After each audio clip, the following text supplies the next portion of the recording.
Assalamualaikum warahmatullahi wabarakatuh. Salam sahabat LG. Perkenalkan, nama saya Muhammad Ishak. Saya peserta Latsala tahun 2025 angkatan 12. Sini saya akan menjelaskan terkait tugas pembelajaran asinkronus hari ke-6 agenda 2, yaitu mengenai tokoh panutan atau role model yang mengimplementasikan nilai berakhlak dalam kehidupan sehari-hari. Di sini saya mengambil tokoh yaitu adalah Menteri Agama, yaitu Bapak Profesor Dr. Kiai Haji Nasaruddin Umar MA. Bapak Profesor Dr. Kiai Haji Nasaruddin MA lahir di 2 Bakoy, Bone tanggal 23 bulan Juni tahun 1959, dan untuk riwayat pendidikannya yaitu UIN Alauddin Ujung Pandang, dan menjadi sarjana muda pada tahun 1980 dan sarjana teladan pada tahun 1984, kemudian melanjutkan pendidikan S2 dan S3 di IAIN Syarif Hidayatullah Jakarta, kemudian sempat menjalani program PhD di Universitas McGill Montreal Kanada tahun 1994 sampai 1995, dan sandwich program di Paris Universitas Prancis. Dan untuk riwayat karirnya yaitu 2024 sampai 2029 sebagai Menteri Agama Republik Indonesia di Kabinet Merah Putih. Profesor Dr. Kiai Haji Nasaruddin MA saya pilih menjadi tokoh panutan atau role model yang mengimplementasikan nilai berakhlak, dan ini bisa dibuktikan dalam kepemimpinan Profesor Dr. Kiai Haji Nasaruddin Umar MA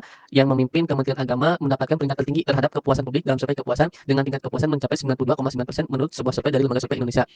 Survei ini dilakukan pada 10 Menteri Kabinet Merah Putih pada Presiden Haji Prabowo dan Wakil Presiden Bapak Gibran. Survei bertajuk 100 Hari Kerja Performa Kinerja Pemerintah dan Dinamika Sosial Politik Nasional yang dirilis oleh Center for Indonesia Strategic ASEAN atau CISA menunjukkan apresiasi publik terhadap kinerja Kementerian Agama di bawah pimpinan Profesor Dr. Kiai Haji Nasaruddin Umar MA. Kemudian untuk berakhlak itu sendiri merupakan akronim, yaitu berorientasi pelayanan, akuntabel, kompeten, harmonis, loyal, adaptif, dan kolaboratif. Di sini untuk nilai yang pertama yaitu adalah berorientasi pelayanan. Yang pertama, memahami dan memenuhi kebutuhan masyarakat. Yang kedua, ramah, cekatan, solutif, dan dapat diandalkan. Yang ketiga adalah melakukan perbaikan tiada henti. Di sini pelaksanaan haji tahun 2025 alhamdulillah sukses, dan Menteri Agama Republik Indonesia yaitu Bapak Profesor Dr. Kiai Haji Nasaruddin Umar MA mengapresiasi totalitas petugas haji di lapangan. Ini sumbernya diambil dari haji.kemenag.go.id.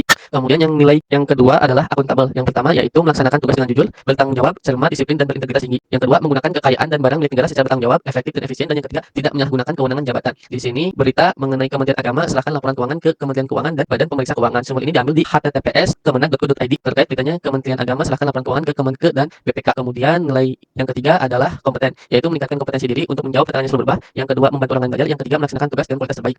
Nah, di sini Menteri Agama Republik Indonesia yaitu Profesor Dr. Kiai Haji Nasaruddin Umar MA memiliki riwayat pendidikan S2 dan S3 di IAIN Syarif Hidayatullah dan Jakarta, dan pernah diberikan amanah sebagai guru besar dan pernah juga menjadi imam besar Masjid Istiqlal pada tahun 2016, dan pada tahun 2024 diamanahi sebagai Menteri Agama pada Kabinet Merah Putih. Kemudian nilai dasar ASN selanjutnya adalah harmonis. Yang pertama yaitu menghargai setiap orang apapun latar belakangnya. Yang kedua, suka menolong orang lain. Yang ketiga, membangun lingkungan kerja yang kondusif. Di sini Menteri Agama mengajak umat kompak dan saling menghargai keragaman tradisi. Sumber ini diambil dari kemenag.go.id, yaitu Menteri Agama ajak umat kompak dan saling menghargai keragaman tradisi. Nilai berikutnya adalah loyal, yang itu satu, memegang teguh ideologi Pancasila, Undang-Undang Dasar Negara Republik Indonesia tahun 1945, setia pada NKRI serta pemerintahan yang sah. Yang kedua, menjaga nama baik sesama ASN, pimpinan, instansi, dan negara. Yang ketiga, menjaga rahasia jabatan dan negara. Dan kemudian nilai yang berikutnya adalah adaptif, yaitu satu, cepat menyesuaikan diri menghadapi perubahan. Yang kedua, terus berinovasi dan mengembangkan kreativitas. Yang ketiga, bertindak proaktif, di mana Kementerian Agama luncurkan kurikulum berbasis cinta yang diharapkan menjadi bekal untuk murid dalam menghadapi tantangan zaman. Sumber ini diambil dari kemenag.go.id, yaitu Kementerian Agama luncurkan kurikulum berbasis cinta.